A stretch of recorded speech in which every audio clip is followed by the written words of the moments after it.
ഞാൻ ഈ കാണുന്ന വാട്ടർഫോൾ ഫോട്ടോസൊക്കെ വിറ്റിട്ട് 17 ലക്ഷം രൂപ ഉണ്ടാക്കി എന്ന് പറഞ്ഞാൽ നിങ്ങൾ വിശ്വസിക്കുമോ? കഥ പറയട്ടെ. ഞാൻ ജിതുൻ, ലാൻഡ്സ്കേപ്പ് ആൻഡ് വെഡിങ് ഫോട്ടോഗ്രാഫറാണ്. ഞാൻ കഴിഞ്ഞ വീഡിയോയിൽ ഞാൻ പറഞ്ഞിരുന്നു ഞാനൊരു ഫോട്ടോ NFT വിറ്റുവെന്ന്. അപ്പോൾ കുറേ ആൾക്കാർ ചോദിച്ചു എന്താണ് NFT കുറിച്ച് പറയാമോ? NFT എന്ന് വെച്ചാൽ നോൺ ഫഞ്ചബിൾ ടോക്കൺ, അതായത് ക്രിപ്റ്റോ എന്താണെന്നറിയില്ലേ, നമ്മുടെ ബിറ്റ് കോയിൻ, എത്തീരിയൊക്കെ പോലെ പറയുന്ന എക്കോസിസ്റ്റത്തിൻ്റെ പേരാണ് ബ്ലോക്ക് ചെയിൻ. അപ്പോൾ ആ ബ്ലോക്ക് ചെയിനിലേക്ക് നമ്മുടെ ഒരു ആർട്ട് വർക്ക്, പാട്ടോ പടങ്ങളോ അല്ലെങ്കിൽ വീഡിയോസോ എന്ത് വേണമെങ്കിലും ആയിക്കോട്ടെ നമ്മൾ അതിൽ അപ്ലോഡ് ചെയ്ത് ഒരു ടോക്കൺ ആക്കും. ആ ടോക്കൺ ആക്കുന്ന പരിപാടിയാണ് NFT. പിന്നെ ഈ NFT നമുക്ക് സെല് ചെയ്യാൻ പറ്റുമായിരുന്നു. അതിന് കുറച്ച് പ്ലാറ്റ്ഫോമുകളുണ്ട്. ഫേസ്ബുക്ക്, ഇൻസ്റ്റഗ്രാം ഒക്കെ പോലത്തുള്ള കുറച്ച് പ്ലാറ്റ്ഫോമുകൾ ഈ ബ്ലോക്ക് ചെയിനിൻ്റെ എക്കോസിസ്റ്റത്തിലുണ്ട്. അതെന്ന് പറയുന്നത് ഫൗണ്ടേഷൻ, ഓപ്പൺസീ, സൂപ്പർ എയർ, ഇതൊക്കെ ഇതിലൊക്കെ ആ പൈസ കൊടുത്തിട്ടാണ് ഇത് നമ്മൾ അപ്ലോഡ് ചെയ്യുന്നത്. ഓക്കെ, അപ്പോൾ അതിനൊരു വാലറ്റ് വേണം. ആ വാലറ്റിൻ്റെ പേരാണ് മെറ്റമാസ്ക്. എത്തീരിയത്തിൻ്റെ വാലറ്റിൻ്റെ പേരാണ് മെറ്റമാസ്ക്. അതുപോലെ കുറേ വാലറ്റുകളുണ്ട് കേട്ടോ.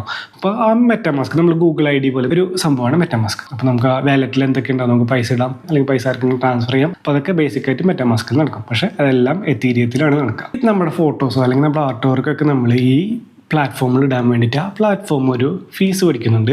പ്ലസ് നമ്മളൊരു ഗ്യാസ് ഫീയും കൊടുക്കണം. മനസ്സിലായി? നമ്മൾ പൈസ കൊടുത്തിട്ടാണ് നമ്മളൊരു സ്ഥലത്ത് ഈ സാധനം അപ്ലോഡ് ചെയ്യുന്നത്. പിന്നെ ഓൾസോ നമ്മൾ ഈ ട്രാൻസാക്ഷന് വേണ്ടിയിട്ട് നമ്മളൊരു ഗ്യാസ് ഫീ കൊടുക്കണം. ഈ ഗ്യാസ് ഫീ എന്ന് പറയുന്നത് ആ സമയത്തെ നെറ്റ്വർക്കിലെ തിരക്കിനനുസരിച്ചായിരിക്കും മാറാം.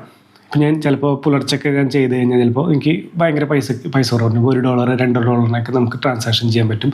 ചില സമയത്ത് നല്ല തിരക്കുള്ള സമയത്താണെങ്കിൽ ചിലപ്പോൾ $100, $110 ചിലപ്പോൾ ആവും. ഞാനിപ്പോൾ ഫൗണ്ടേഷനിലാണ് നമ്മൾ ഫോട്ടോ ഇടുന്നത് വെച്ചാൽ ഫൗണ്ടേഷനിൽ നമ്മൾ ഈ മെറ്റമാസ്ക് കണക്ട് ചെയ്യുമ്പോൾ നമ്മുടെ പേര്, ഇപ്പം എൻ്റെ പേര് ജിതുൻ .eth എന്നാണ് മെറ്റമാസ്കിലെ പേര്, എൻ്റെ ഐഡൻറ്റിറ്റി, അത് ഓട്ടോമാറ്റിക്കലി കണക്റ്റ് ആവും. എന്നിട്ട് ഈ മെറ്റമാസ്കിലെ പൈസ വെച്ചിട്ട് നമ്മൾ ഈ പ്ലാറ്റ്ഫോമിൽ അപ്ലോഡ് ചെയ്യുമ്പോൾ അപ്ലോഡ് ചെയ്യുമ്പോൾ നമ്മൾ പ്ലാറ്റ്ഫോമിന് ഒരു ഫീ ഉണ്ട്, ഗ്യാസ് ഫീ ഉണ്ട്. അത് കഴിഞ്ഞ് പബ്ലിഷ് ചെയ്യാൻ വേണ്ടിയിട്ട് വീണ്ടും ഒരു ഗ്യാസ് ഫീ വരും കേട്ടോ. ഗ്യാസ് ഫീ കുറഞ്ഞിരിക്കുന്ന സമയത്തായിരിക്കും നമ്മൾ മാക്സിമം അപ്ലോഡ് ചെയ്യുക. ഇങ്ങനെ നമ്മൾ അപ്ലോഡ് ചെയ്യുന്ന സാധനങ്ങൾ, വീഡിയോ, ആർട്ട് സാധനങ്ങളൊക്കെ കളക്ട് ചെയ്യുന്ന ആൾക്കാർ കളക്ടേഴ്സ് എന്ന് പറയും. ഓപ്പൺസീ എന്നുള്ള അതിൽ നമ്മൾ മോസ്റ്റ്ലി ഫിക്സ് ആയിട്ടൊരു പ്രൈസാണ് വെക്കുക. എത്തിൽ പറയുകയാണെങ്കിൽ ഞാനിപ്പോൾ ഒരു എത്തിനൊരു ഫോട്ടോ വിറ്റെന്ന് വയ്ക്കാം. അപ്പോൾ അതാണ് എൻ്റെ ഫിക്സ്ഡ് പ്രൈസ്.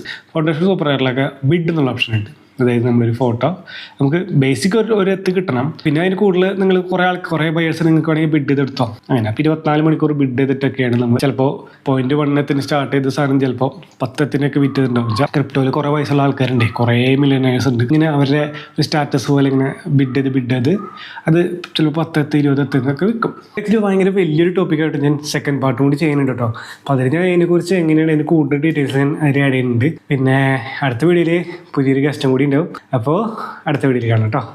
ബൈ.